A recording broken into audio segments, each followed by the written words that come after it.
Now, why GeoGebra? Number one, it is cheap, free. You can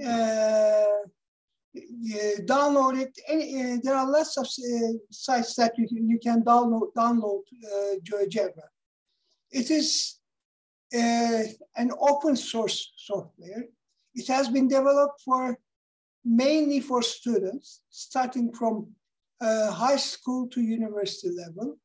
And there are lots of universities, lots of schools in Europe and in United States using the GeoGebra as a tool.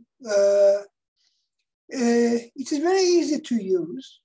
You can perform visualization, simulation, etc. using GeoGebra. However, keep in mind, any computer software is a tool. It is not the end, the final end. It is a simple tool with which you will apply your engineering skills. Okay. In my time, we had what we call slide rule. I'm sure most of you don't know about that. I have one over here just to let you see. And in Metal, we stopped using slide rule in 1976. And then we started using this calculator. Nowadays, wherever you go, whichever company you are going to work with, or even if you are going to have your own business, you have to work with a computer. Computer as a hardware is nothing. You have to use certain software as a tool. Most of these softwares will be quite expensive. For example, MATLAB costs something like $50,000 for a full version. So it is quite expensive. Of course, I'm not saying you should use it. If what you are doing is worth it, you have to use those. But in most engineering problems, you can get by using GeoGebra and Excel. And believe me, take my word, I have been doing lots of work, and I can do everything that I want using GeoGebra and Excel. But, however, I usually use Excel. I use GeoGebra for a check. Let me tell you that as well. If you are interested, I have posted some videos in Turkish for mühendisler için Excel ve GeoGebra in YouTube. You can watch them. I'm not going to discuss those in this tutorial. I'll be discussing some other things during this 2-hour period. First, what I will do is, how can you treat functions? How can you take the derivative, take the integral of a function? I have taken 2 examples. What I will do is, I will take this to the other side. I have 2 screens, you see. The one you see, the other you don't see. I turn on GeoGebra. I was working with 3D. I will show you 3D later. But I'll close that screen. I have, normally, this is what you will see when you start using GeoGebra. Here you have a graphics screen. You can increase the size, decrease the size of GeoGebra, whatever you like, okay? This is the algebra section. All the computations, everything will be seen in here. This is the graphics section.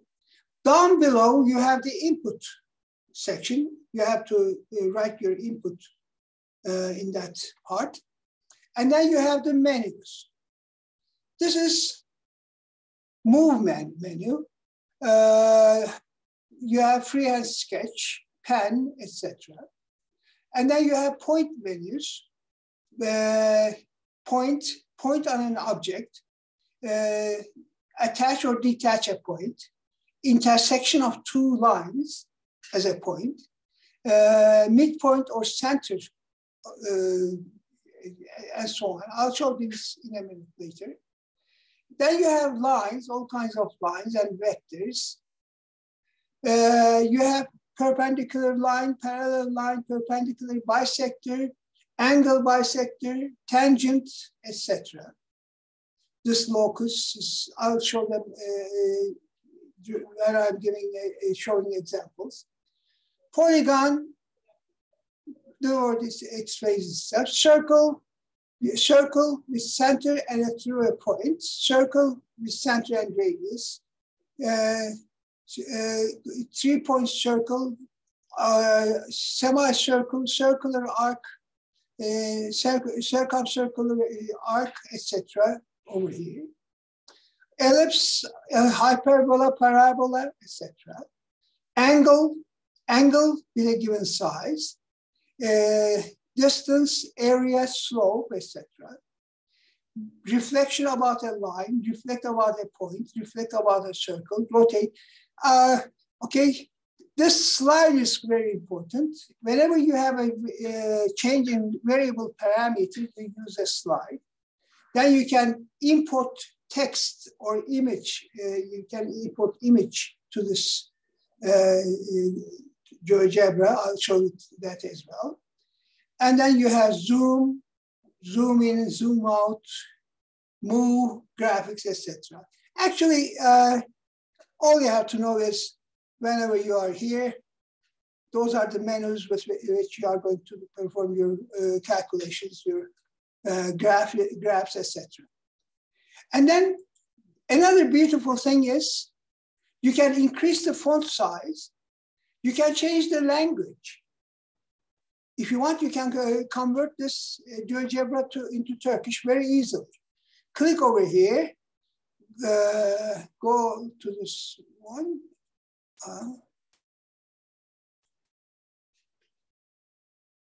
It didn't work. Yeah.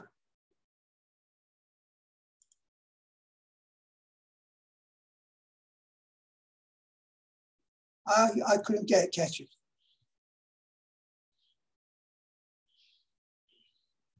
Yes, here it is Turkish. When you click it, everything is in Turkish. I think you can see that. It's so that easy. Let me change it to English US. Okay. Let us start with something very simple. I want to plot f polynomial. That polynomial is a cubic polynomial. All I do is this. Go to the input menu.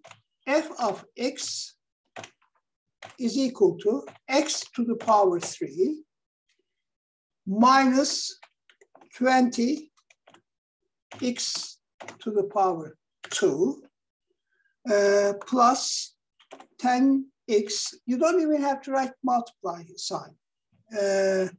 Plus 25.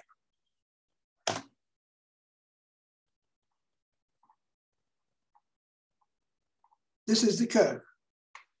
Let me do it like this.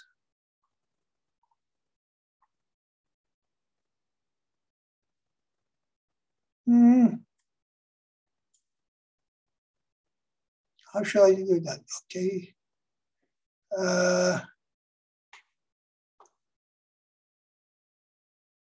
Okay. Now what I will do is go to here, x-axis. You see, I will change. Normally, the scaling is on x and y is 1 to 1. What I can do is I can change the y scale to 1 to 5. Or sorry, not. I have to do exactly the opposite. Now you can see it better. Let me change it to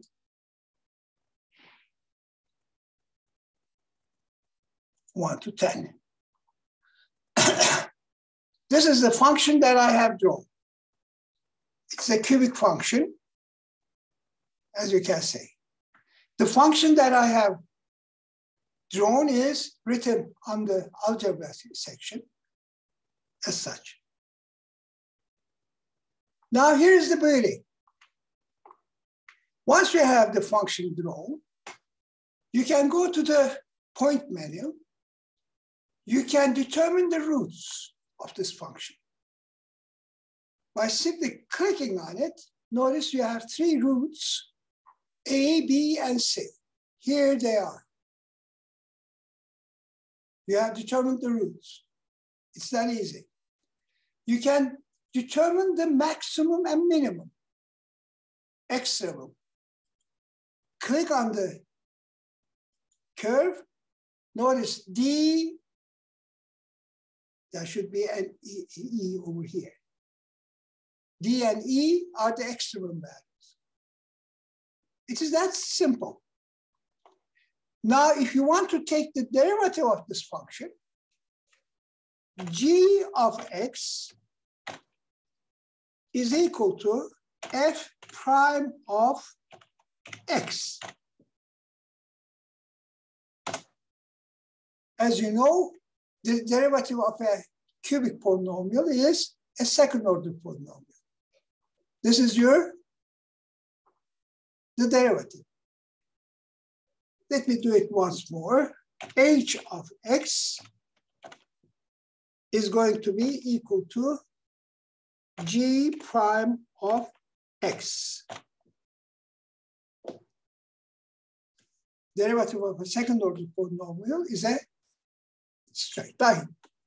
That's it. Any questions on this?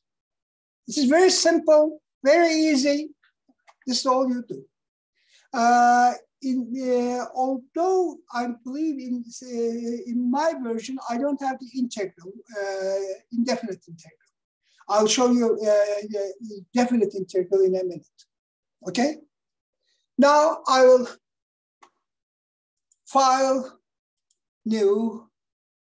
I'm not going to save this. I will show you another function. F of x is equal to x to the power 3 divided by e to the x. I write it like this, exp of x minus 1.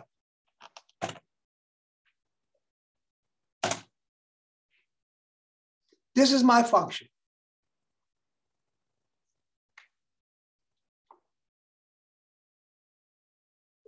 X cubed divided by e to the x minus 1, as you can see written over here. Now, g of x is equal to f prime of x. This is the derivative of that function. Here it is. I'll erase it. I will delete it. Let me take 2 points on the horizontal axis. Let me take this point and this point.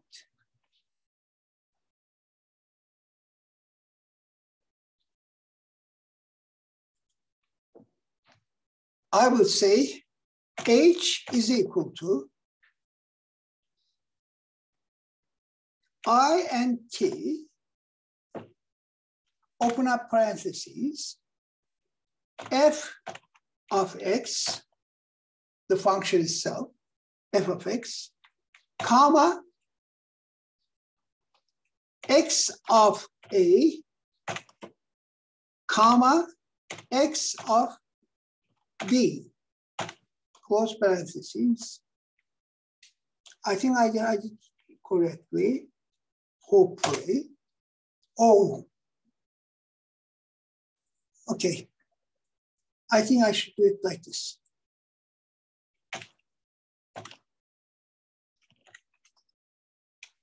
I and t. Now, I have to click on this, get that, and I have to write it like this, if I'm not mistaken. X A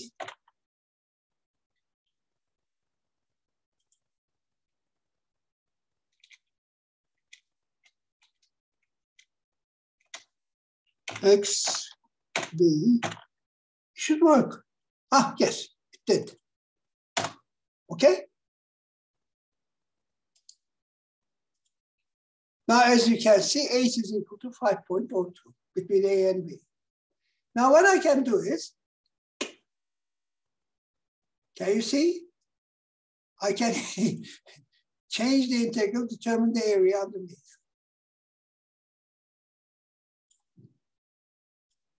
You can take the integral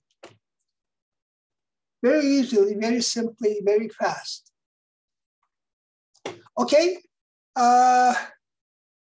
Again, I'll close this. New. I'm not saving these. These are very simple, so I will not save it. File new. Don't save. Okay. The next thing that I am going to discuss, something you should all know, and that is a truss problem, a two-bar truss. I have a fixed pivots A and B. I have two links at of these lengths. I have a weight W attached over here. I want to determine the forces acting on these beams. As you all know, these beams will be only either in compression or in tension. And the sum of the, if I take the free body diagram of a point at C, the sum of all the forces has to be equal to 0 according to Newton's law. So W plus FAC, the force along AC, plus FBC, the force along BC, must add up to 0. What we do is we draw W with a certain scale over here, and then draw a line parallel to BC from one end, draw a line parallel to AC from the other end of W, and they will form a closed polygon, which we call force polygon, as you all know, okay? First of all, I will do this as a freehand sketch, and later I'll show it using some other means by using the length of this. As a freehand sketch, I will do it like this. This is very simple. I'll take points, attach a point over here. That point, I'll call it, change the names later. Attach another point over here. Attach a point over here. These points are free points. I can move them anywhere you like. Oh, it is not free. What I should do is, in that case, first I will do it like this, make it free, and then bring it over here. I will change the name because on my sketch, I call this point B, this point A, this point C, as you can see. So what I will do is I will call this rename B, okay, rename A,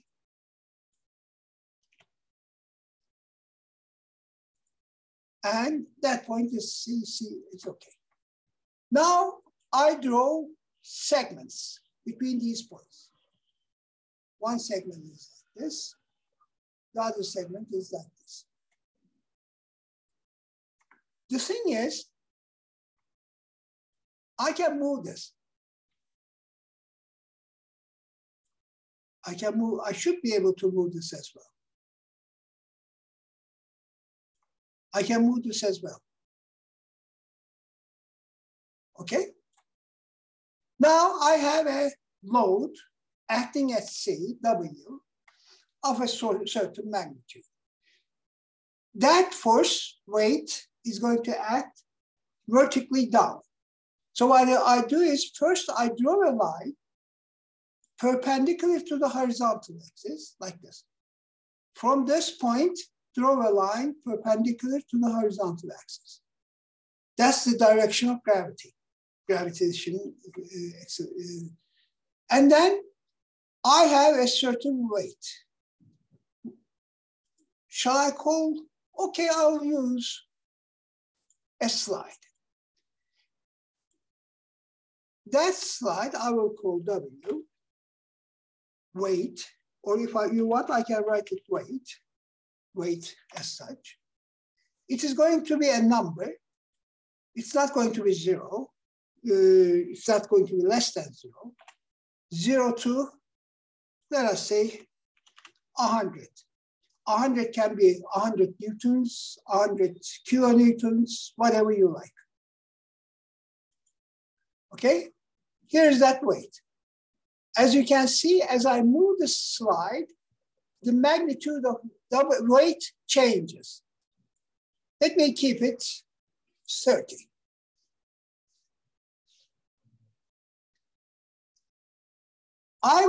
Normally I will use a scale. Scale is equal to, let me say 0.1. Because a 30 Newton force, when W weight is 30, I would like to draw it as 3 units on this graph. So I will call it a scale. Correct? Now what I do is, I draw a circle with center point C, radius, weight, times scale. Just for the hell of it. I mean, you can use a shorthand W and K, whatever you like. Here you have the circle. The magnitude of that circle, 30 or 0.2, is 3. So it is. This is the circle. As you can see, this is the equation of a circle. Now what I do is intersection. Get this point as intersection. Hide these objects. Show object, hide it, hide object. I have not erased those circle and straight line. They are hidden. If you look at the algebra section, these dots have color. Whenever, if you don't want to see that, for example, if you don't want to see this weight, click on it, it is gone. But it is still there. You don't see it on the screen. Whatever you want to see, you click on it, you can see it. Okay? That circle, for example, here's the circle. Click on it, you don't see it. Now, I have a vector. This is the weight. Go to the properties, change the color because it is different than the structure itself. Truss, black. Now the force with a unit certain scale is a vector, as you see. If you want, you can increase the thickness of that force, that vector. Whenever you click it, it is gone. Now, this is the problem itself. I have simply stated the problem. These points can change. I can move it back and forth, etc., etc. Now I am going to draw a force polygon. The way I do it is, again, like this. Click over here. It is point E. It always labels itself first, but you can always rename it. I will call it O-F. center of the force polygon, O subscript F. You simply place dash. Click OK. As you can see, now it is O dash F, O sub F. Next, I have to carry this force over here. Now what I do is this. Translate by a vector. Take this point, translate from C to O,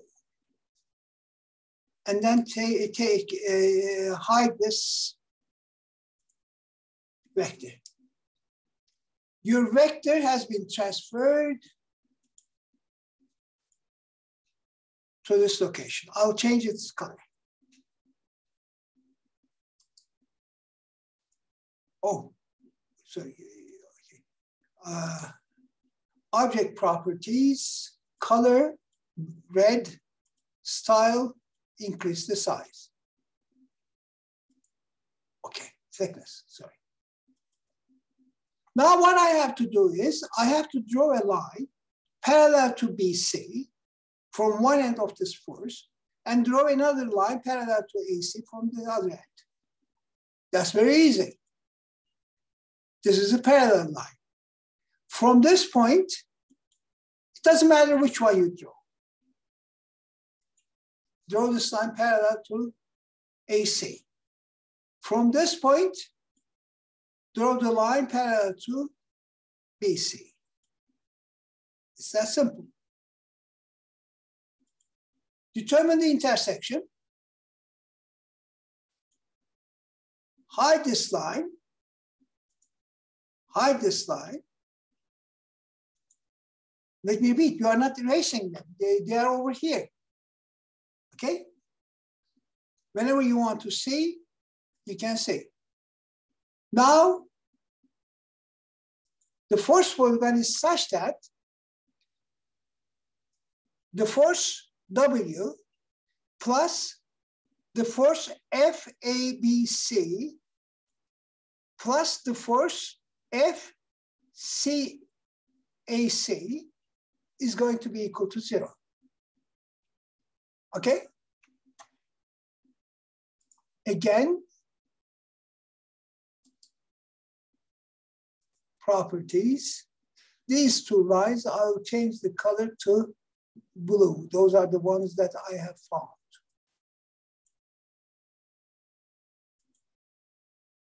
And here are those vectors. Now, please look. This is what we call what happens if. Okay, you have a certain truss, you have a certain structure you are going to construct. You say, okay, I can do it this way, this way, this way. What happens if? Once you perform your construction, once you have everything available, now you can ask that question. What will happen if I do it like this? What are those forces? What will happen if I do it like this? What are those forces? Okay? So what you can do is, by simple one construction, you can solve lots of different problems as such, okay? You can perform certain trial and error, but very easily, not, this is a very simple way of doing those trial and error, okay? I think somebody had a question, but I couldn't hear. You can ask me later, okay. Now, shall I save it? Okay, I'll save this one. Save as truss. No, it shouldn't be here. I had this, yeah. Save. Again, I will say new, open up another case. The next problem that I'm going to consider is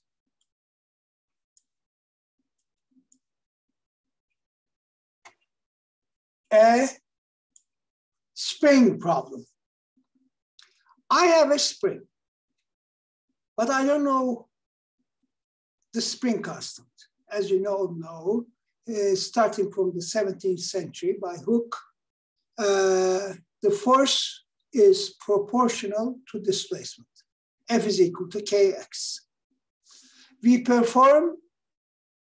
We hang the spring on a board, we place certain weights, we measure the displacements, and we end up with a set of weight versus length, okay? And outgoing from this, we have to determine the spring constant. This is the first thing. We determine the spring constant using what we call linear regression. I'm sure, I hope most of you have taken numerical methods. It is the curve that best fits to these data points. The idea is the sum of the errors squared is minimized. That's the least square minimization. This is known as linear regression. First, we have to determine the spring constant K. However, notice, linear regression is performed for whichever point you have, whichever data you have the error. In these cases, the weights are standard. They are standard weights. You cannot assume any error on those weights. The error is on the length that we are going to measure, because that may change according to the person who's measuring it. That will change according to the method that you are using to measure that length, whether you are using a simple ruler or a complicated micrometer or vernier caliper, etc. And another thing is, it will depend on the temperature. If you measure it in cold weather, it will be a certain length. If you measure it on a hot weather, it will be a different length. So there is error on the length that you have measured. So you have to take L, X, displacement as your vertical axis, weight, force as your horizontal axis. In that case, what you are going to determine is not K, but 1 over K. Please keep that in mind. This is true for whenever you are going to determine a spring constant.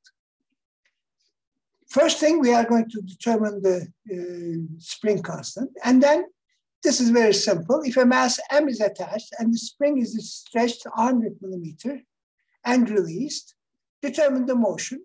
I said, take M equal to 10 or 100 kilograms, it doesn't matter. As you know, the solution to this, it is undamped free vibration. X is equal to A cosine omega t. Omega is equal to K square root of K over M. So you have to determine the motion, okay? This is it. I have that data. I have stored that data already. Oh, this is not. Let me turn it on. An empty sheet.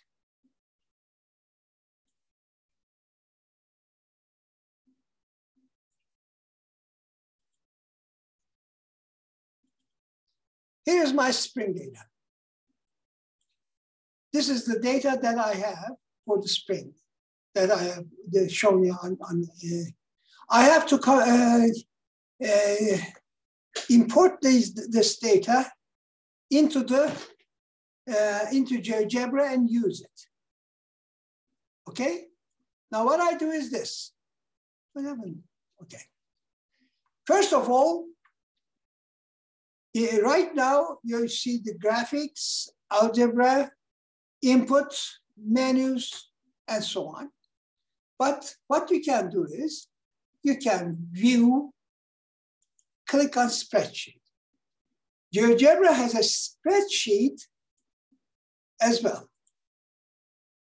You can increase the size or decrease the size as well. Okay? Now what you can do is copy these, Control C, go over here, Control V. Now you have imported all that data into GeoGebra. Now I'm going to plot it, perform linear regression. Okay? Mark these cells. Create list of points. Here are the points. You don't see them because your screen is right now too small.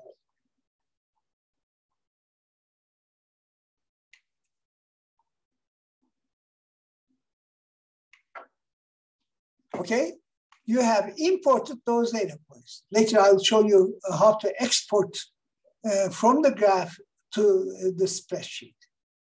I can hide this. Don't worry, it is there. Okay?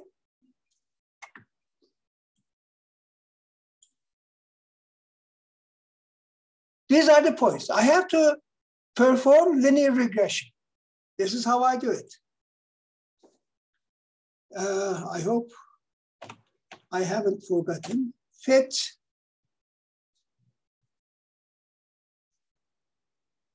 line L1. That's the name of the line. Y is equal to 0.34x plus 19.98. Y, please keep in mind, Y is X displacement. X is F in this case. So K is the spring constant that I'm going to use is equal to 1 over 0.34. Let me repeat. The y-axis is the displacement x. The x-axis is the force F, as you can see. So, and that it should be like that for linear regression, because I have error on the displacement, the x measurements, not on the force. Those forces are, weights are standard weights, so I do not consider error on that.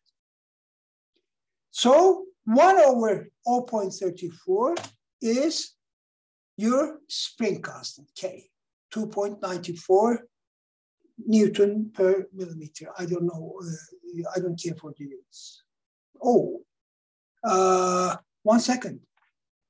One is gram, the other is centimeters. I have to convert that. Oh, K is not that. I'll erase it, delete.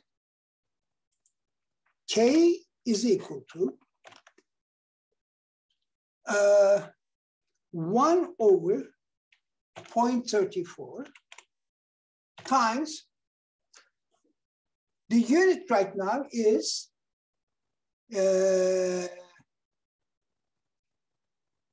say X is equal to centimeters per gram. To convert centimeter to meter, I have to multiply by 0.001, and then per gram, I have to divide it by 1,000. Am I right? 1 second. I forgot this. This is centimeter per gram. 1 centimeter is 0.001 meter.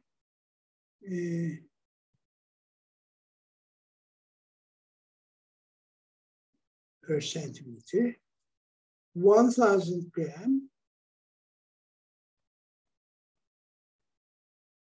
1 gram, 1,000 gram per, 100 gram per Newton. I'm taking G as 9.8, not 10, 100 per Newton. So I will, no, that's correct. 0.01 times 100. Oh, that's correct. I don't have to, that is Newton per meter. I don't have to multiply anything. Sorry. This is Newton per meter.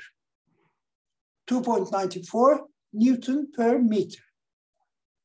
If I'm not mistaken. You can check. I forgot to check this. Is that correct? I guess so. Okay. Now, if I have mass, where's my cursor?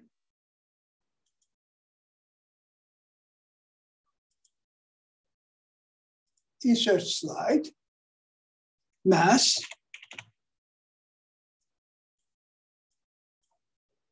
and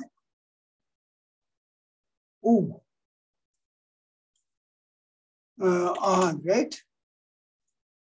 This is the mass. Hocam bir şey sorabilir miyim? Of course.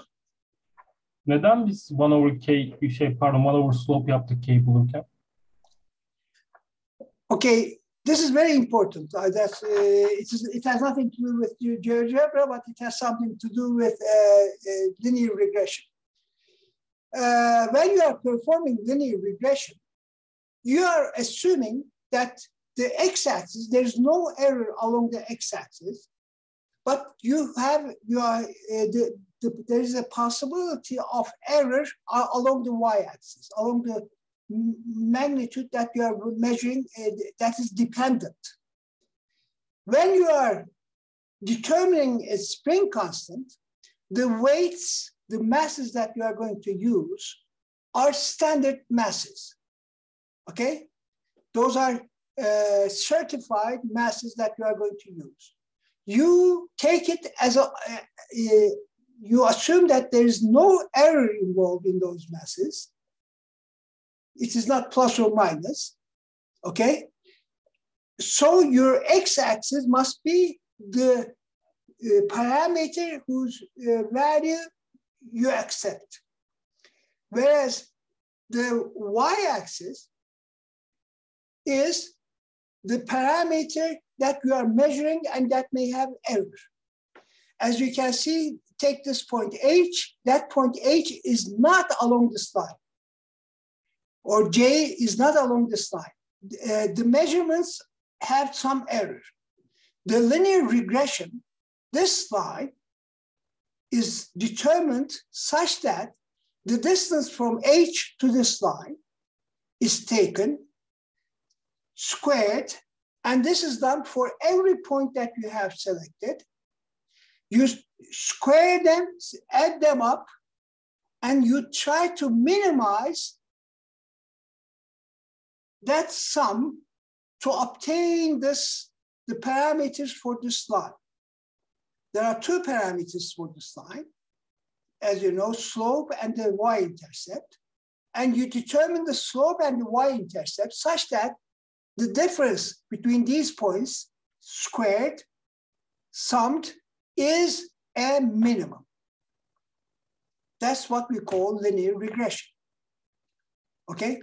I haven't taught numerical methods for say, within the last 20 years, that's all I remember.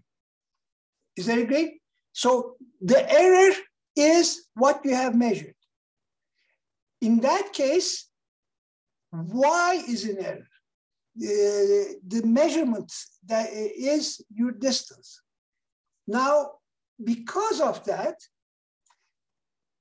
kx is not the independent parameter, but it is a dependent parameter.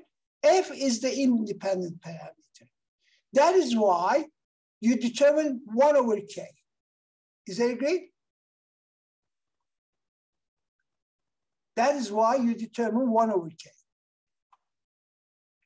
By the way, if this is in grams, this is in centimeters, you multiply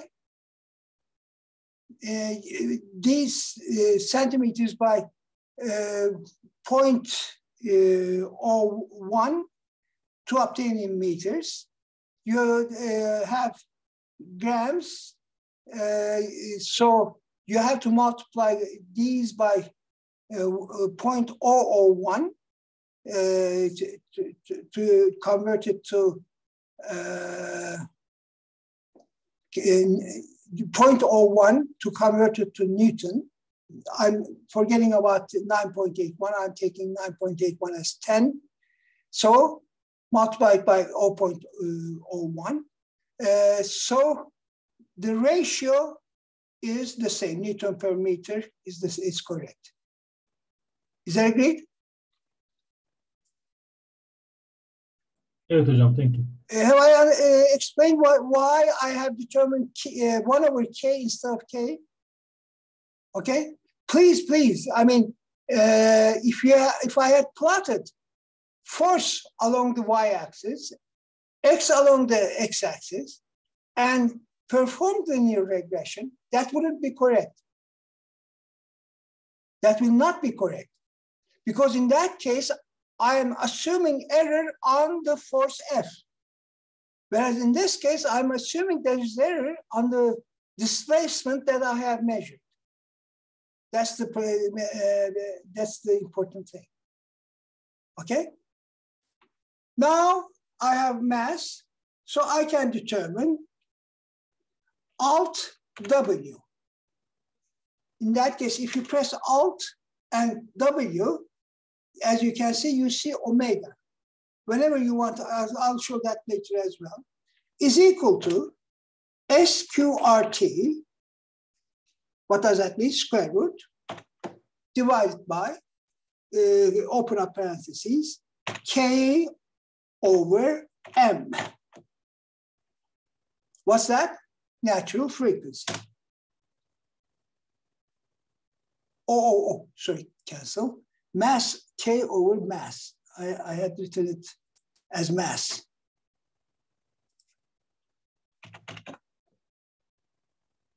Okay.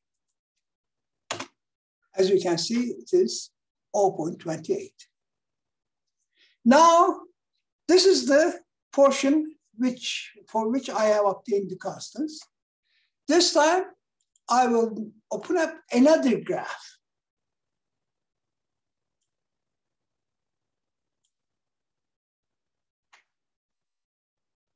I have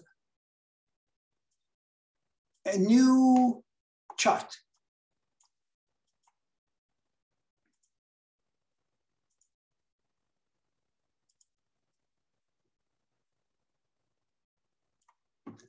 As you know, x is equal to a cosine omega t. This is what I do. F of t. Oh, I have to, sorry, before that I have to define amplitude. Let me put another slide.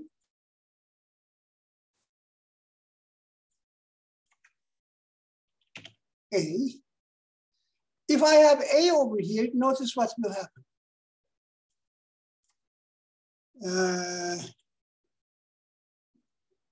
100 millimeter. No, sorry, I will say 50 millimeter to 150 millimeters. These you can change later. increments of 5.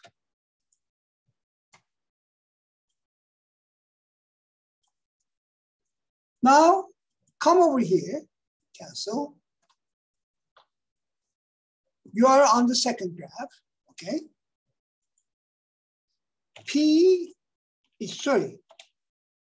F of t is equal to A times cosine omega t, close the parentheses. Oh, I'm in the first graph.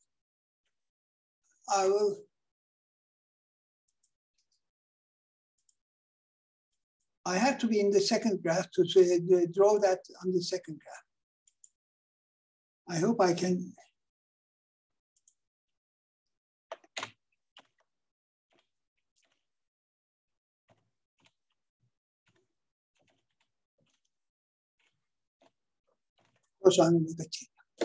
Again,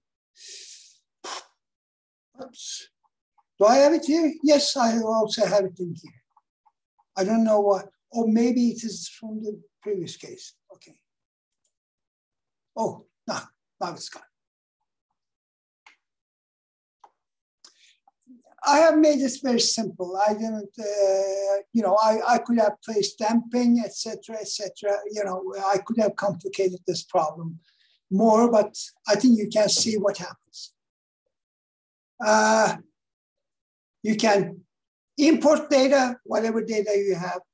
Think of any experiment that you are going to perform. You can do all those things using GeoGebra, and you can present it very effectively. You can do all sorts of things. Okay, any questions on this?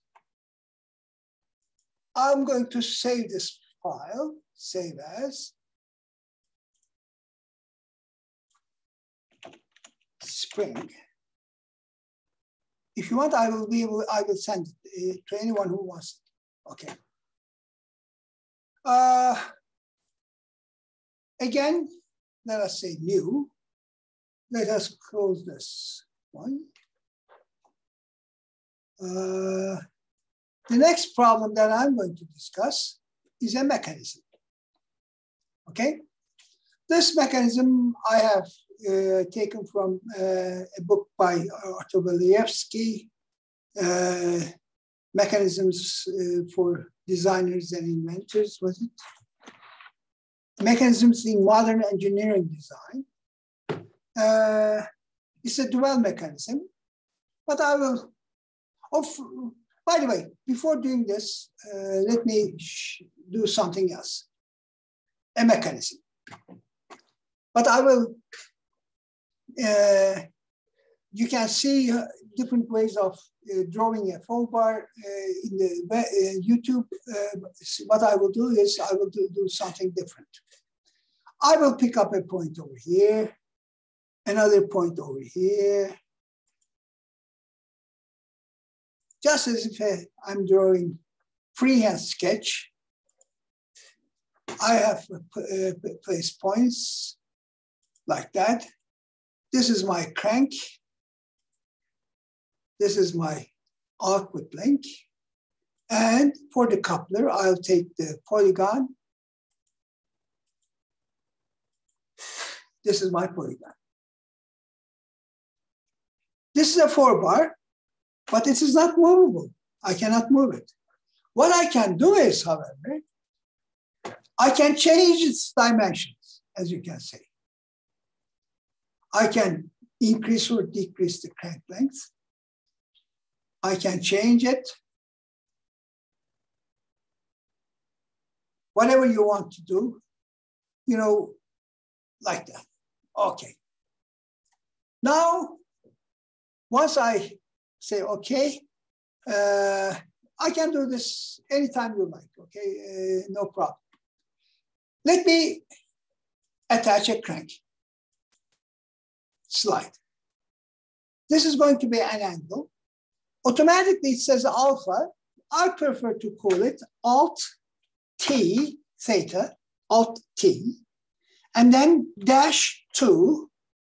You can use double argument, but it is very nasty in case of GeoGebra. I use single subscript. The way to do for double subscript, I'll show you that, is open up bracket, 1, 2, close the bracket,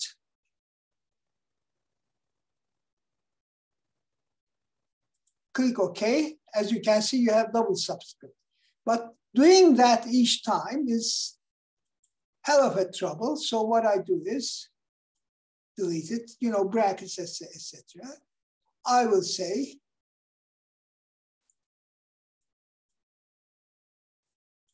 Alt-T-2. I cannot, if I place 1, it is not subscript. So I'll keep it like this. That is my crank. Rotation of the crank, angular rotation of the crank. Oh, sorry, I forgot to click angle. While talking, that's usually what happens. In angle, Alt-T-2, 0 to 360 degrees, increments of 1. Okay, I'll take it like that. Then what I do is measure an angle with a given size from this line, Alt-T-2, okay? That's it. Now what I will do is, I don't like those names. Rename A-0. Rename B-0.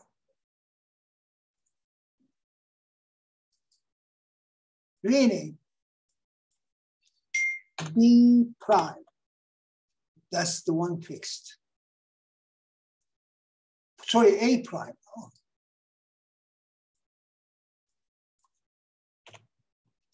A prime. Rename it. B prime. Rename it. C prime. This point, I will rename it as A. Okay, this is going to be my crank rotated by an amount θ2 relative to A prime is 0, this point. Okay. Now, notice over here you have label E and G. These are the lengths of AB and B0B. What I do is to determine the point B. Point B has to be at a distance E from A. Point B has to be at a distance G from A0. All I have to do is click on the circle, center A, radius E. Center B0, radius G. There are two intersections, but if the mechanism is assembled in this first form, it cannot reach the second form. So, click on intersect. Oh, I may have difficulty. Let me take it like this. The reason is I can determine the intersection of the line B prime, C prime. Okay, that is point B. Hide this. I'm not erasing those circles. That's point B. And this is your output link rocker. How can I determine point C? Point C is at a distance D. This is a rigid body. That distance does not change. Point C is at a distance D from A prime, at a distance C from B prime. All I have to do is, again, click on the circle. From B, draw a circle with radius C. From A, draw a circle with radius D. Again, you have two intersections, one over here, the other over here. But if this mechanism is assembled as such, you cannot flip it over. Okay? So the intersection over here is what we are looking for as C. Again, close these circles. Now, again, draw a polygon.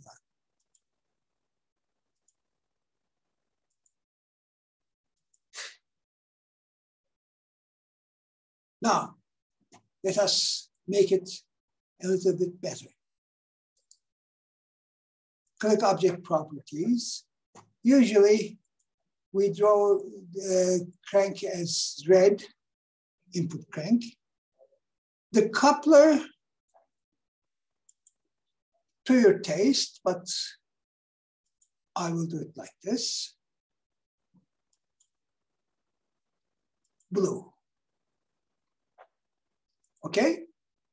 By the way, these pivot points, bevel joints, an empty circle is much better than a full circle, filled in circle. And increase the size.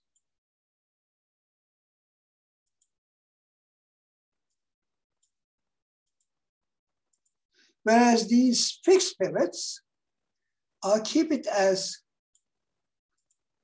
filled in. Maybe this is better.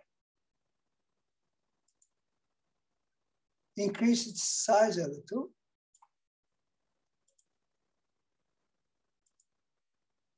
Okay. Now I have 2 4 bars. I don't need this one. If you want, you can do it. What I can do is this. First, bring this horizontal, hide it.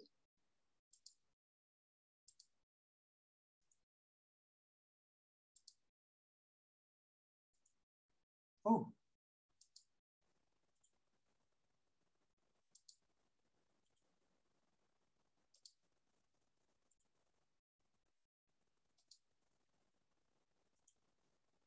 Now I have a good 4 bar, good old 4 bar.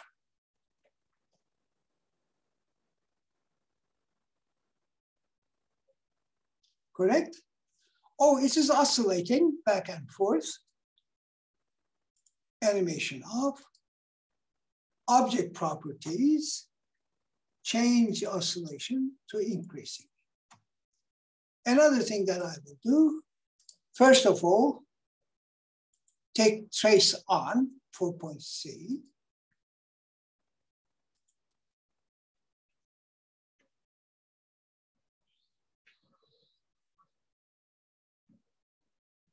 That's the path.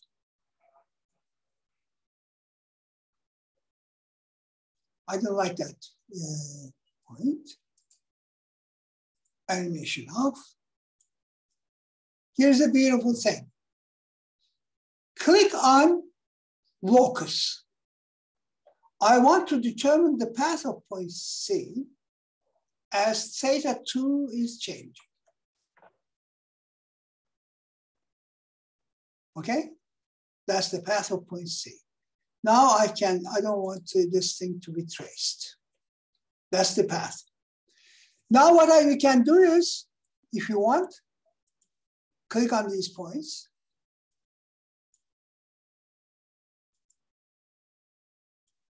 Change the dimension of the 4 bar.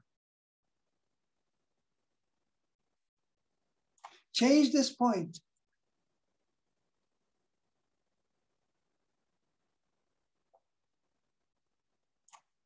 change this point A.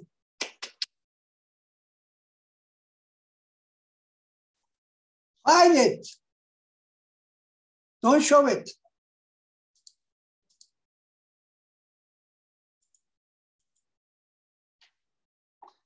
What can I do? Okay. Do I have, let me look. Oh, okay. I have plenty of time. Now, I have drawn this figure. I want to determine the angular rotation of BB0 relative to H0A as a function of H0A. I want to plot it. What I can do is go to the angle menu, measure this angle. That is beta. If you want, you can rename it. Alt T-4.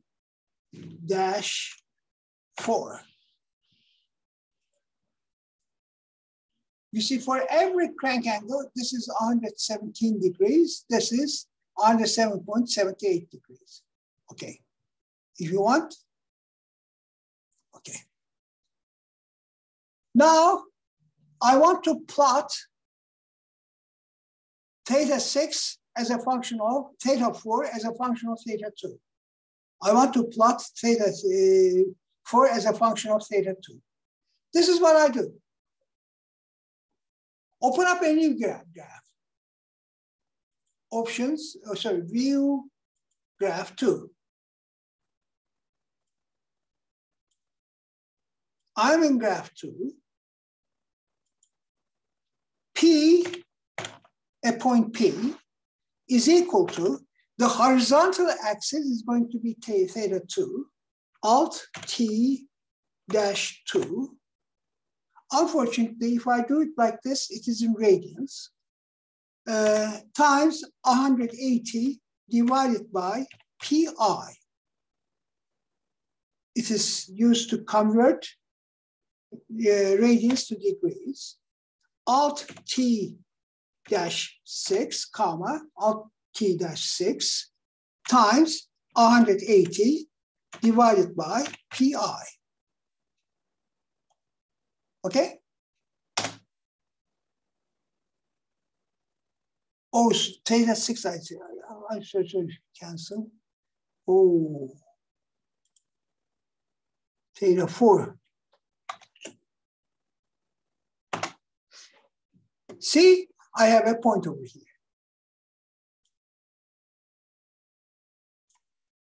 Now, again, I'll turn on the trace. Click on θ2, animate.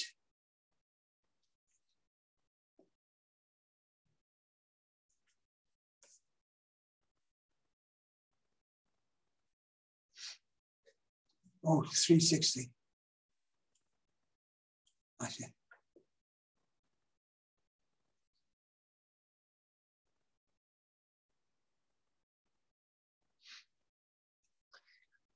Okay. Again, turn on the locus.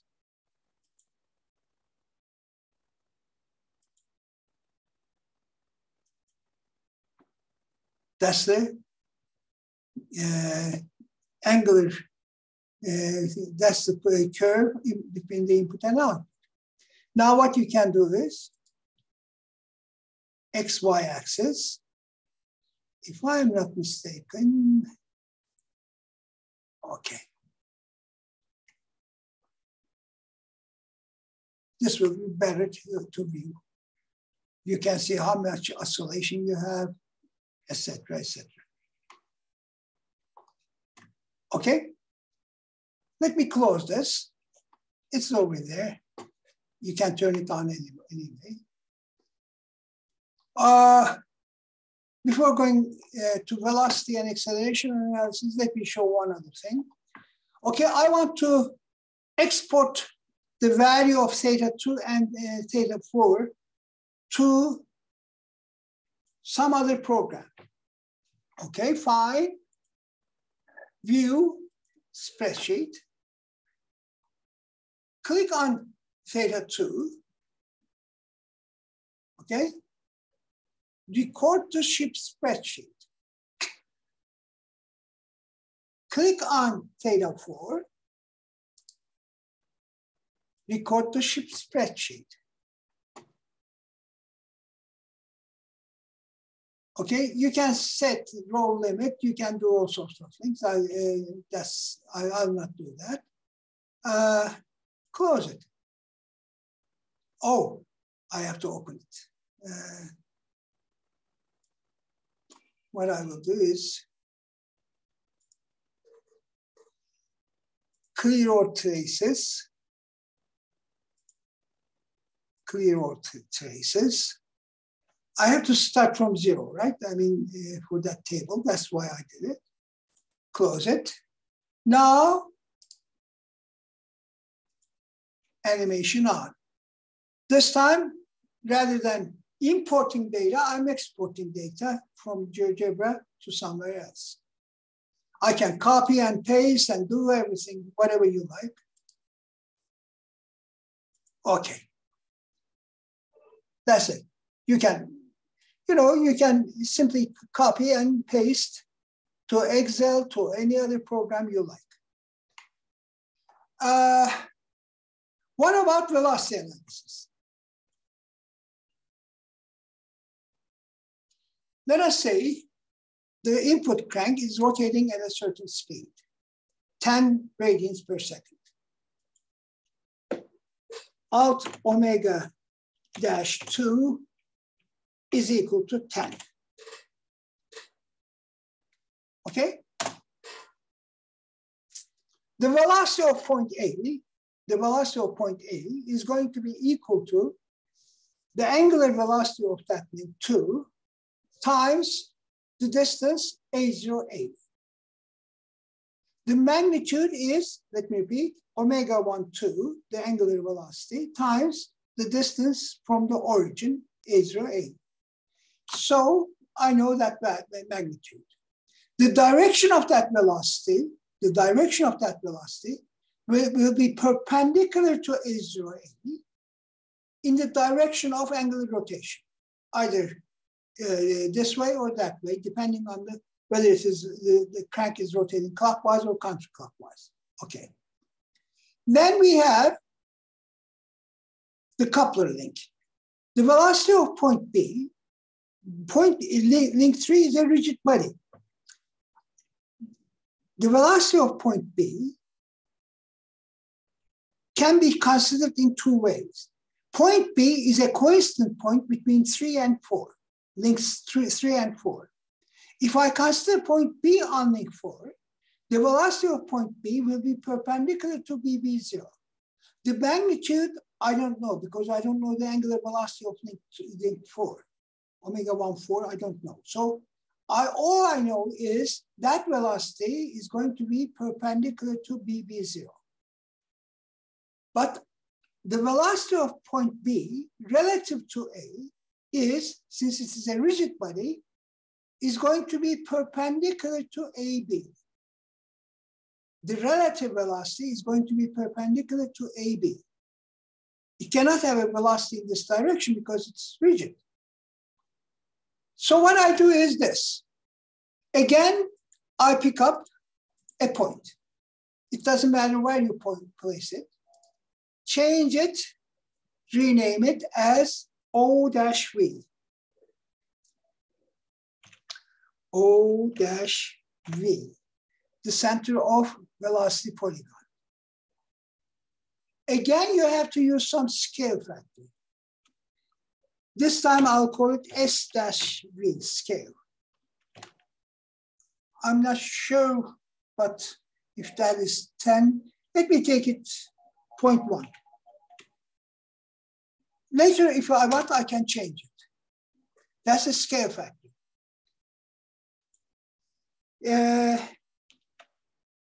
V-A is going to be equal to velocity magnitude of point A is going to be equal to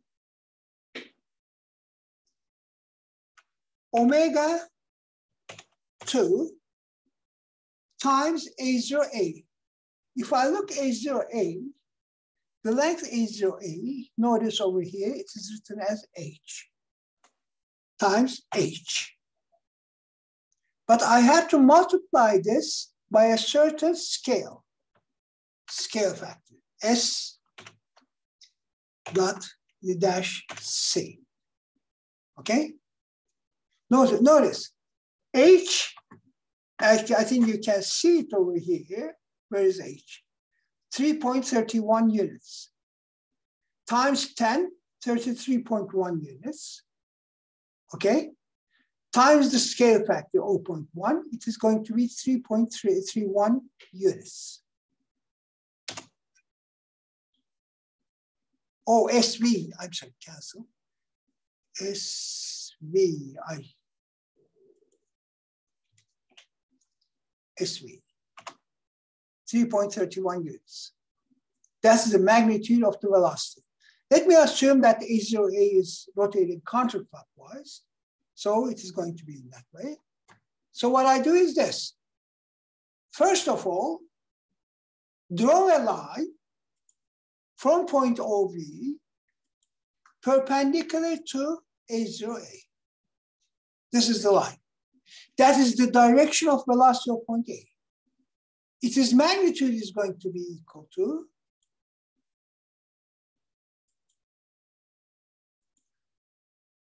which I called V dash A.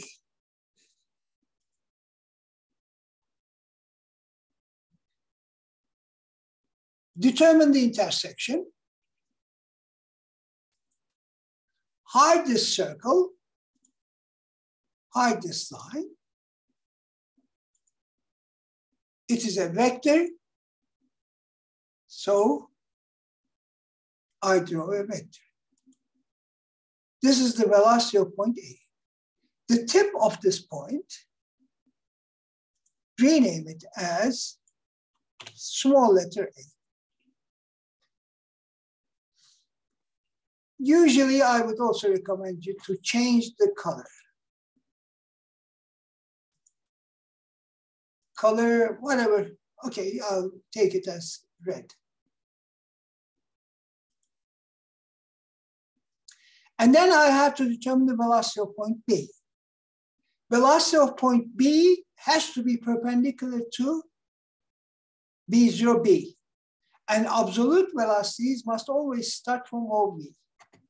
So what I do is, again, draw a line from point OV perpendicular to B0B. That's the direction. I don't know the magnitude, but I also know the velocity of point B relative to A is perpendicular to BA. Again, this time from point A, draw a line perpendicular to BA. The point of intersection is going to be this point. Hide this, hide this. Call this point small b. That's the velocity of point B. This velocity vector is going to be the velocity of point B. This velocity vector is the velocity of point B relative to A. The sum of the two is equal to velocity of point B. Now, the beauty is,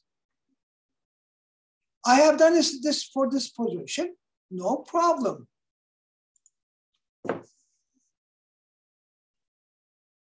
As you can see, the directions also change.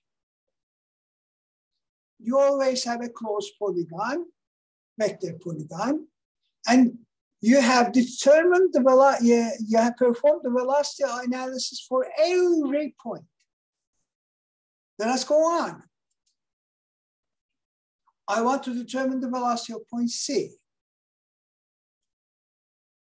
Okay, I want to determine the velocity of point C. I will do the same reasoning. The velocity of point C relative to point A is perpendicular to AC. The velocity of point C relative to point B is perpendicular to BC. I have point B, point C, A, and B. From point A, draw a line perpendicular to AC. From point B, draw a line perpendicular to BC. The point of intersection is going to give me this point. Erase this, sorry, hide this, not erase, please don't erase. Rename it as C. The velocity of point C is this vector, okay? Now, let me do one other thing. Translate this point with the vector from OV to C.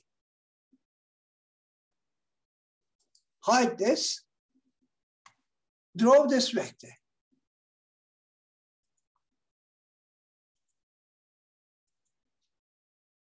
Let me change the color.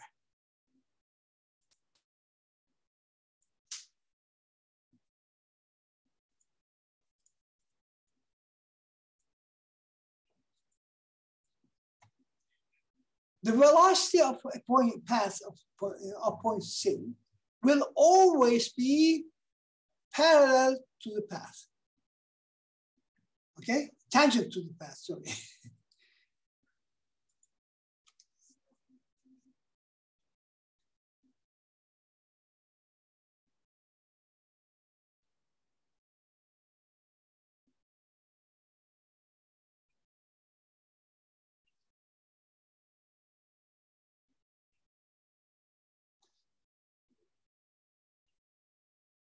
Okay.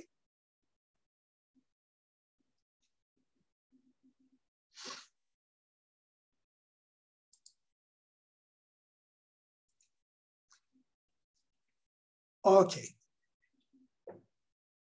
Let me hide these. I will hide all the velocity terms.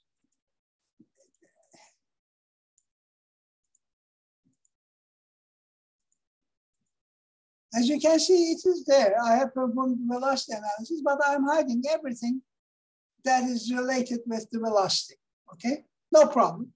It is there. Whenever I need it, I can turn it on. I can do all sorts of things. I'm going to do something else, okay? Because I noticed something very interesting over here.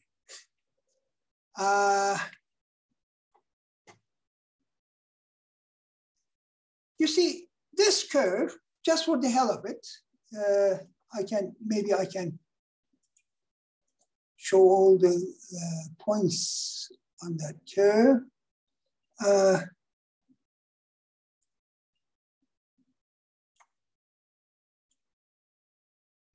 Okay. Now, some portion of this curve is a straight line, almost a straight line, approximately a straight line. I think you can see that.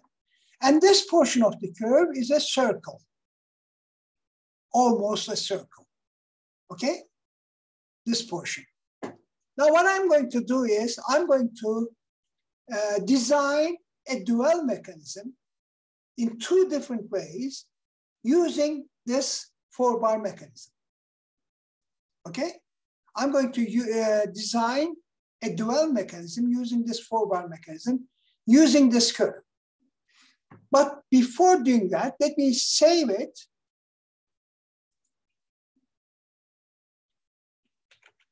For bar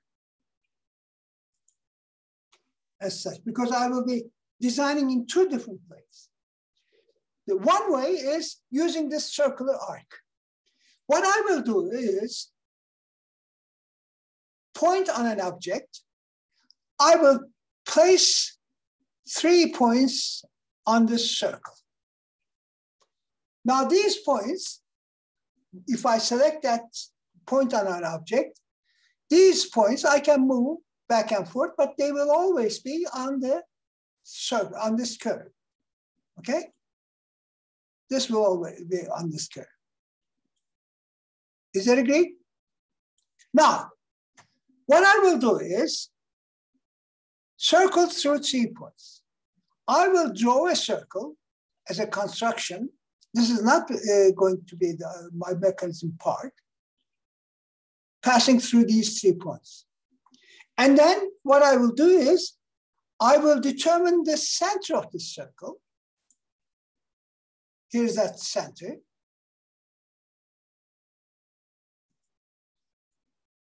Determine the segment. It is of length L1, F1. As you can see over here, it is written as F1. Oh, if you see the lettering is quite small, go to the options, go to the font size.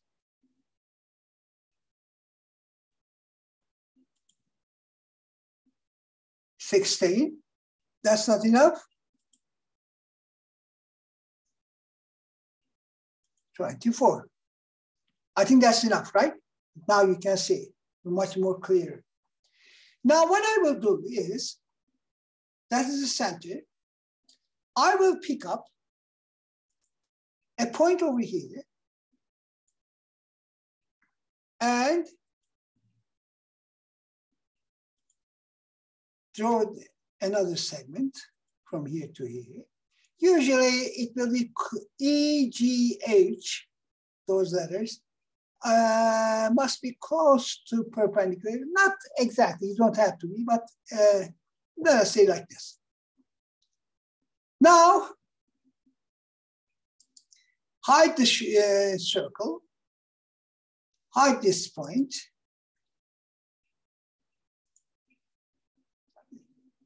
The next thing that I'm going to do is move my, okay, like this. From point C, draw a circle with radius F1, F-1. From point H, what was it? That's not B1, I'm sorry. I have to see the magnitude.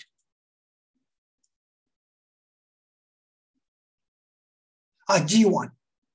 That is this length, G1. From point H, draw a circle, G-1. Okay? Now, those two circles are going to, it's going to intersect over here, right?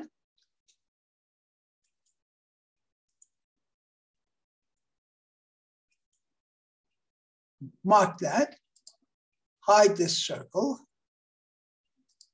hide this circle. In fact, now I can hide this line. These are construction lines. I'll keep that point to show you something. Then later I can. This is the intersection point.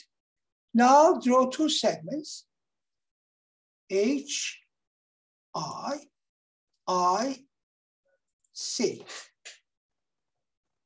Okay? Now what I have obtained is a 6-link mechanism. H is a fixed point. Okay? I, C. Now let us see its motion. Notice I comes to G, link HI, link 6, remains stationary. Can you see that? And then it rotates.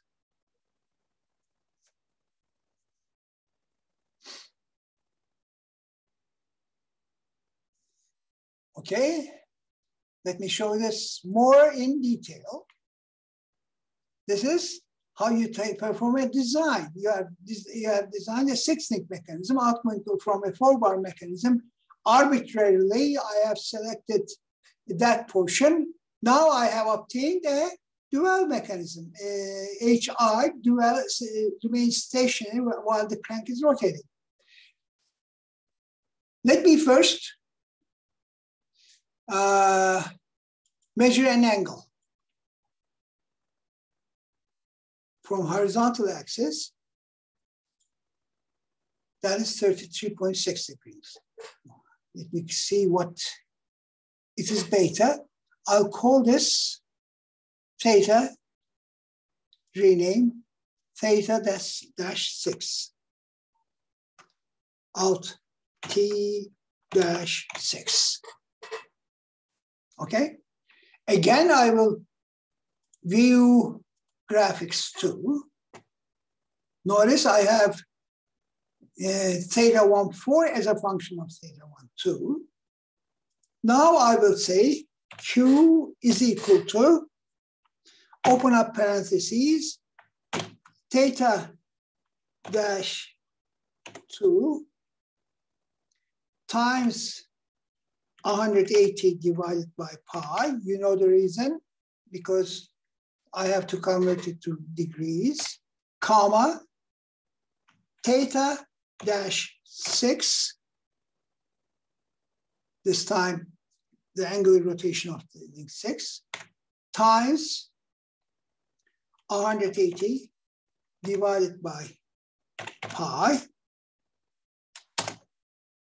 Now I have another point, Q. Let me first trace.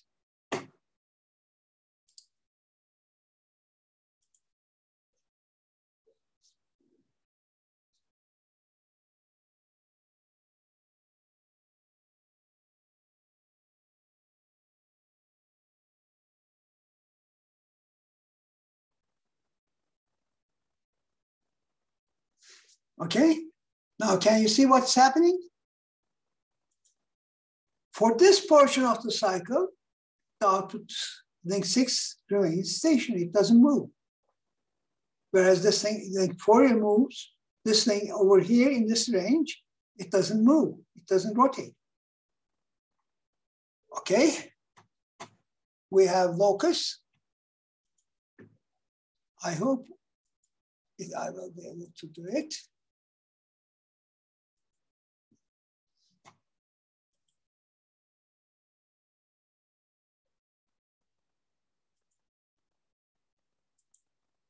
Okay, that's the curve. Okay, now let me show a few things. If I decrease the size of this thing, HI,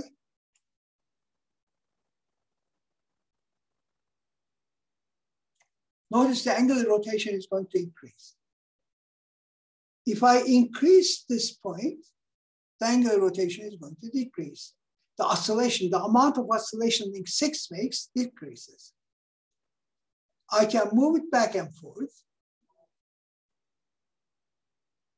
At this instant, notice that revolute joint, I, whenever it is at G, it remains stationary for that portion of the cycle. That is what happens. Okay? Don't show that. This is a very simple design case. Any questions you want to know? Okay. Let me do something else.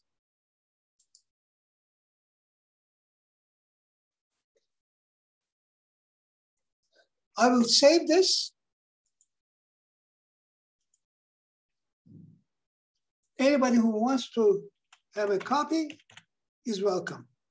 Dual 1, that's dual 1. I'm going to do another dual. I will file new.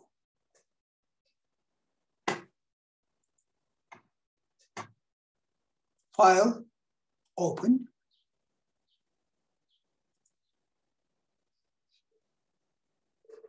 Four-bar. This is the same four-bar we have. I use this circular arc, you know, something like a circular arc. I'm not sure whether this is exactly a circle, but it is almost like that. And this portion is also approximately a straight line. So let me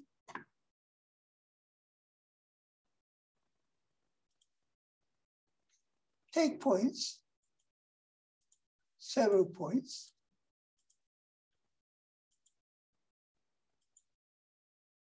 I'm not going to use C, okay. D, E, F, G, H, I, J. Okay.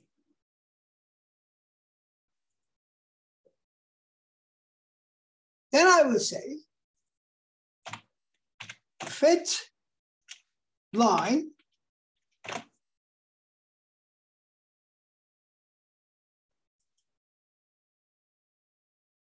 D, comma, E, comma, F, comma, F, G, comma, H, comma, H, I, comma, J.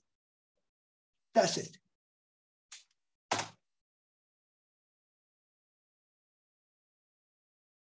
Oh, I think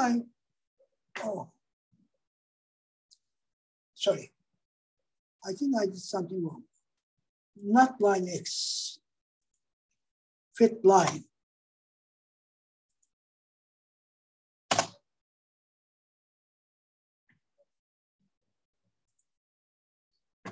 I have to restart. I know I can do it.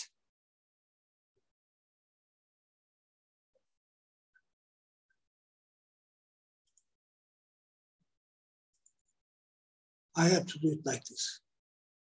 D, comma, E, F, G, H,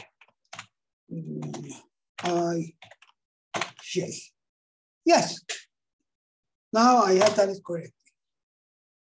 This is the line that best fits to all those points that I have selected. Correct? It deviates least from those lines. Next, what I'm going to do is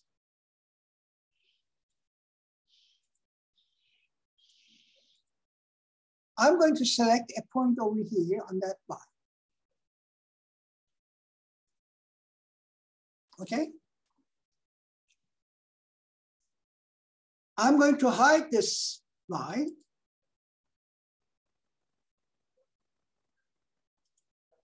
I'm going to hide all those points that I have like this.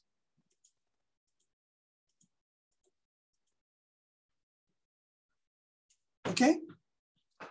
Now, I will draw a line from this point that I have selected to this line. And then I will draw a circle. I'm not sure about the radius, but from here, length, let me say 10 units.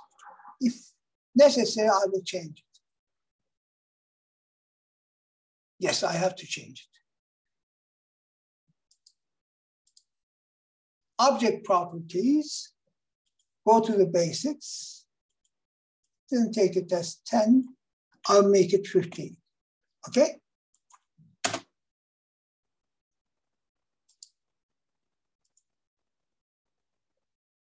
Will that do? No. I have to change it again, 20. Okay.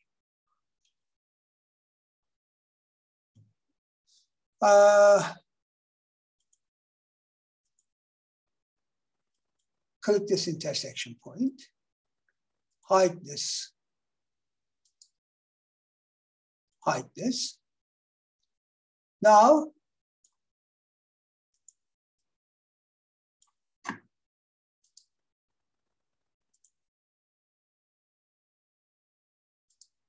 I will hide this as well.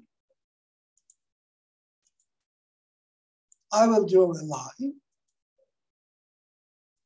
like this. I have to have a slide over here at this point C. The way I do the slide is like this. Take a circle of length radius 2, okay?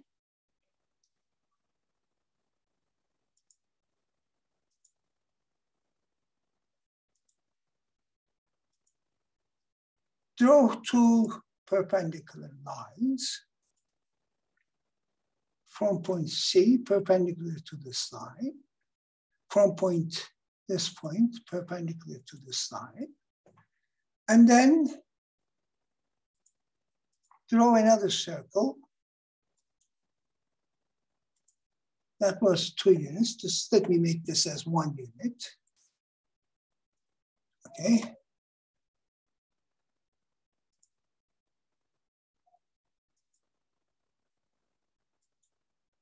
Okay, now I can hide all these lines and circles that I have drawn.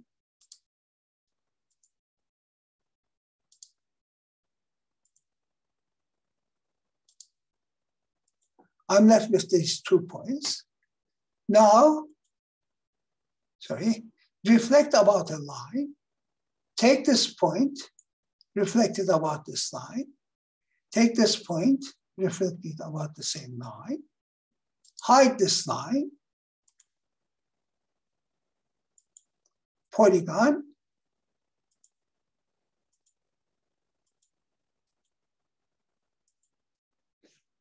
Okay. Now, let us perform animation.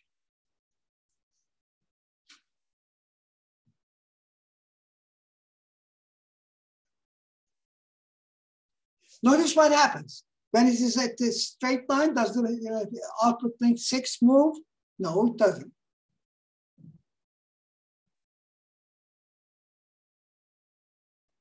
Okay. Can I increase the amount of oscillation? Yes. The way I do it is move it forward. The amount of oscillation will increase. Move it backwards, increase the size. The amount of oscillation will decrease.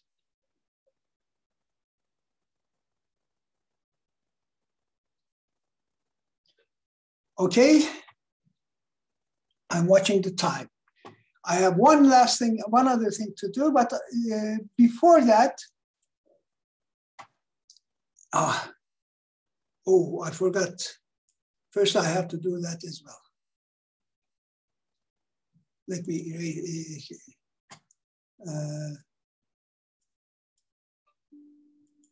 okay. Stop this, measure that angle. I'm going to plot that angle, right?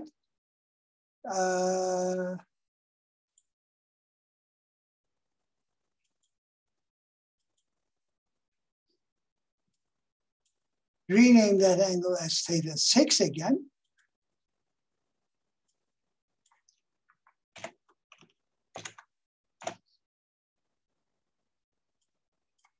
Alt T dash 6, okay?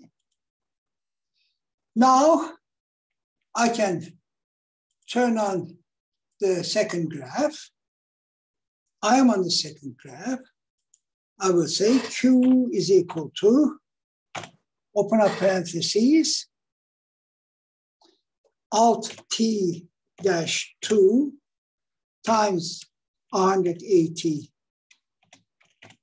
divided by pi, you know why. Alt T dash 6 times 180 divided by pi, close the parentheses.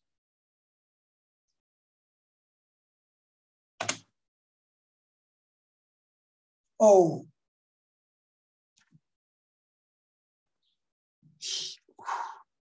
I have used Q somewhere else, so it's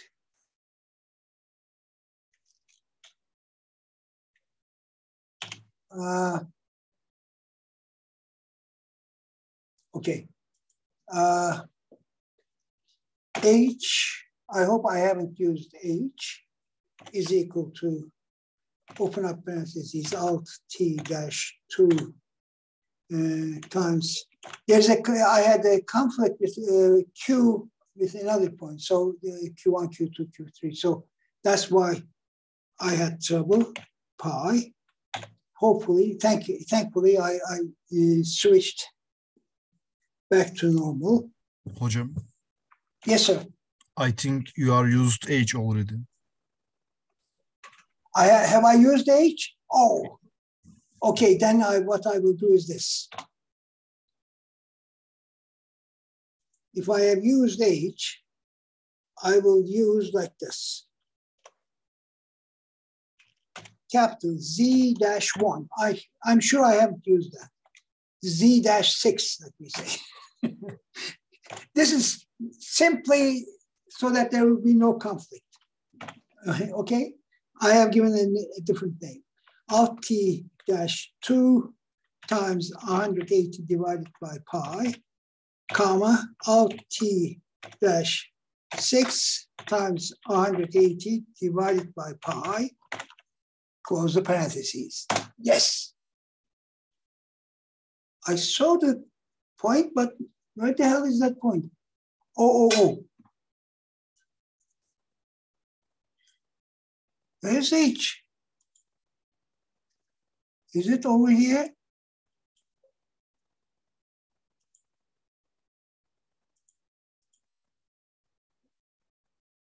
This time I guess.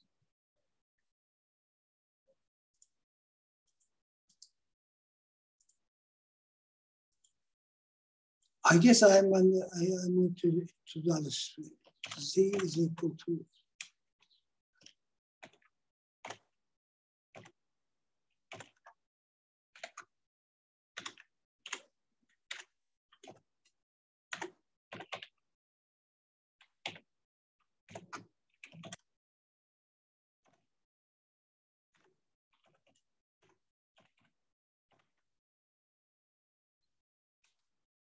Yes, now I have done it. I'll be quick. Locus.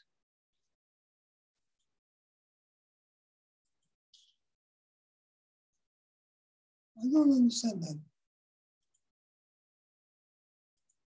Okay. Duel is over here now, right now.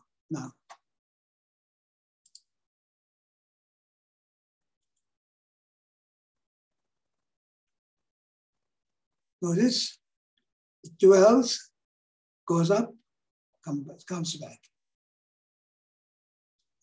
The amount of duel in the previous case was much more, much longer. In this case, that duel amount is not that big. And it is on the other side of the oscillation, okay? As you can see. Can I increase the size of oscillation? Yes, I can.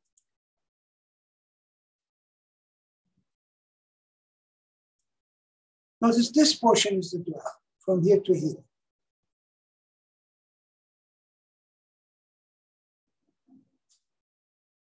Okay.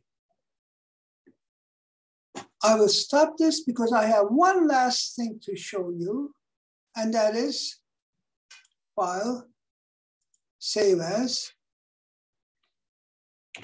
Duel 2. And the last item is a spatial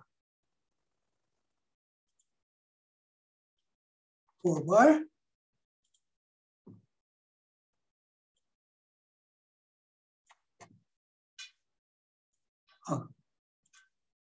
This time, I have a spatial toolbar.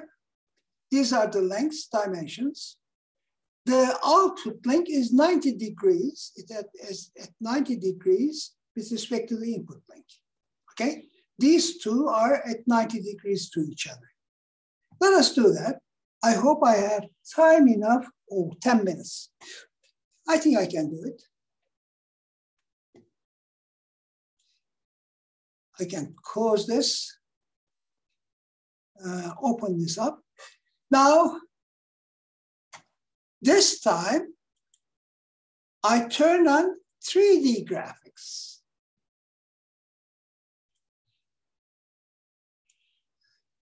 I'm still keeping this graph, 2D graph. Yeah, I will need it.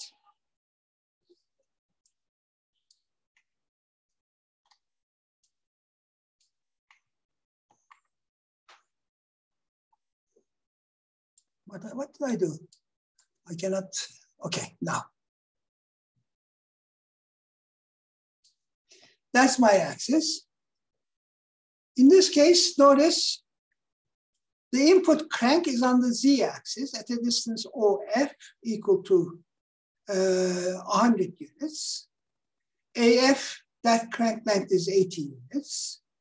OC length is 50 units, as you can see. And this crank is on the z-axis.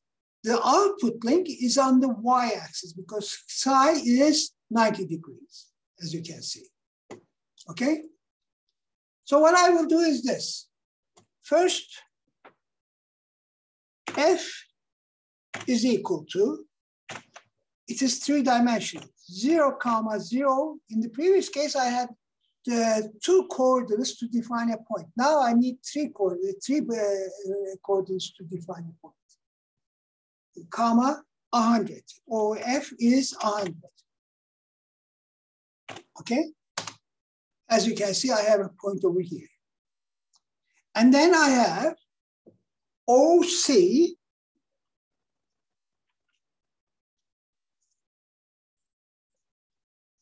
C is equal to, it is on the x-axis, 50, comma, 0, comma, 0 is the x-axis. On the x-axis, point C. That is the x-axis. Red is the x-axis. Blue is the z-axis. Green is the y-axis. And then I have point G, the center of rotation of the output link. G is equal to C, that point C, plus, and GC is 25, 0, comma, along the y-axis 25, 0.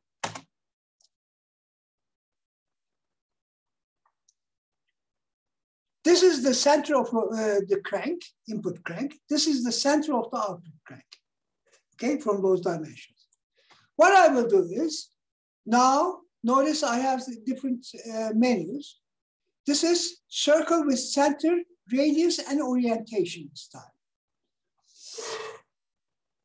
I have to draw a circle perpendicular to this line, center at F, radius equal to the crank length 80 units. That's the circle of the input link. Now, what I will do is, in order not to confuse it with the link dimensions, etc., I will change the color to blue and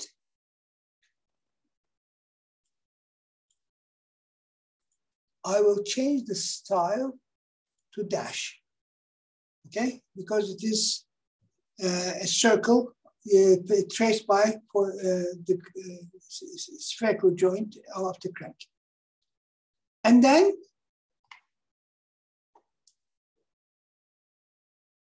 this is set G, this is the y-axis.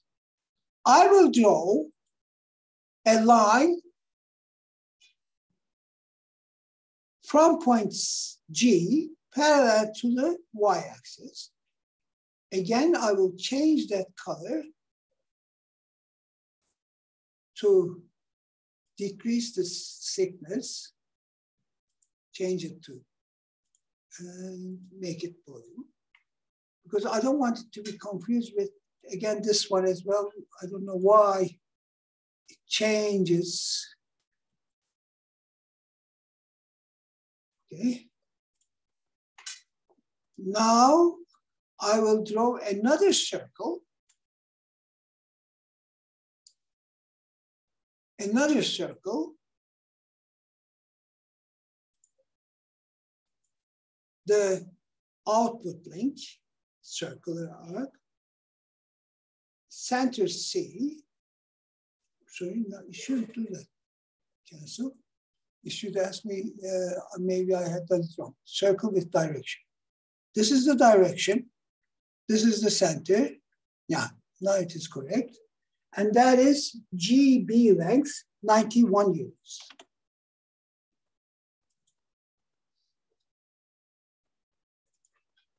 Again, let me change the color.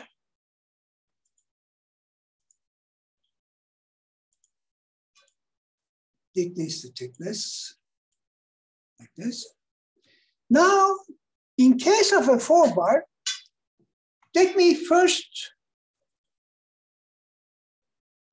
attach a point on this circle, input crank circle, like this.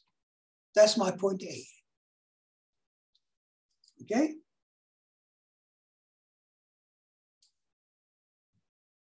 Now, the coupler length is AB, 179 units. In the previous case, we had drawn 2 circles and determined the intersection of 2 circles. But in this case, at the A, I'm going to have a spherical joint. A spherical joint has 3 degrees of freedom, 3 rotations. So instead of drawing a circle, what I will do is to draw a sphere with center at A, radius equal to the coupler link length AB, which is equal to 179 units.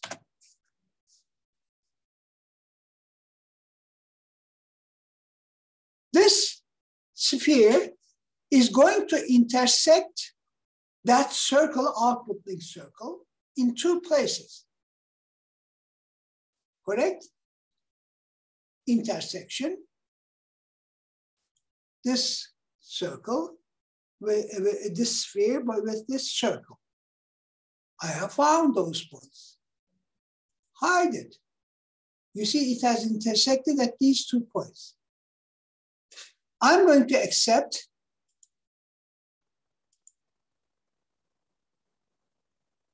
this point. Sorry. First, I will draw a line from CG to that point, from here to here, and from the center to here. Now I have a spatial 4-bar mechanism in which the input and output links, the cranks, are at 90 degrees to each other. Let me show you the motion.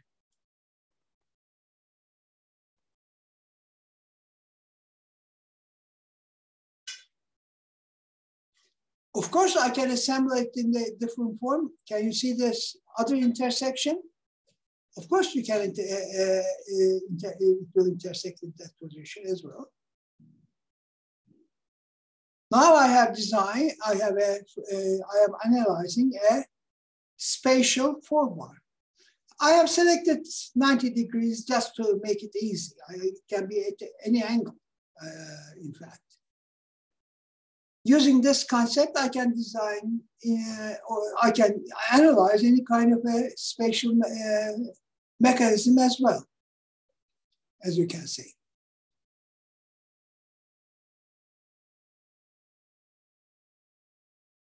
Now what I can do is, okay, I will draw lines parallel to the x-axis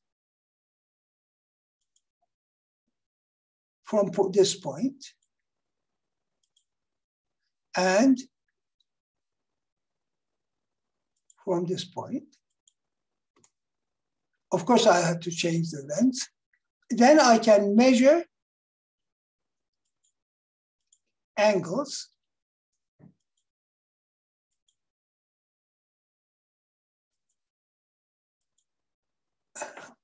I'm sure I don't have time, but you can plot as I have done for planar mechanism. Now I can plot the input output angles with respect to each other, as you can see. Okay, I will save this and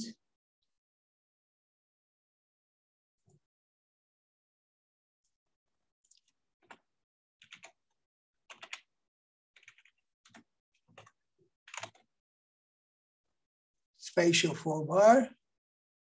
This is all that I'm going to discuss within these 2 hours about GeoGebra.